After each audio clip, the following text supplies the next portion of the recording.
ممنون ہوں آپ لوگوں کا. صحیح. اچھا، ہم نے یہ دیکھا کہ عوام میں بہت شکوک و شبہات پائے جا رہے ہیں، مختلف قیاس آرائیاں ہیں، لوگ شبے میں ہیں کہ آیا ہم اس بیماری کے بعد لمپی اسکن ڈیزیز جو بیماری آئی ہے جانوروں میں، ہم دودھ کا استعمال ترک کر دیں، ہم گوشت کا استعمال ترک کر دیں، ہم دہی کا استعمال ترک کر دیں، ہم کریں تو پھر کیا کریں؟ اصل میں جی میں یہ کہوں گا کہ دیکھیں، اس قسم کی ڈیزیز کا آنا یہ قومی سطح کا ایشو ہے، اور اسے چھپانا بھی میں سمجھتا ہوں کہ غیر مناسب انتہائی حد تک. جب اس پہ آواز اٹھائی گئی تو بہت سارے ہمارے جو میڈیا ہاؤسز ہیں ان کی نگیٹو جو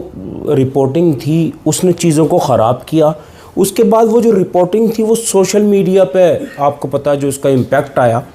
جس سے عوام الناس میں خوف و ہراس پھیلا، اور خرابی جو ہے نا بہت زیادہ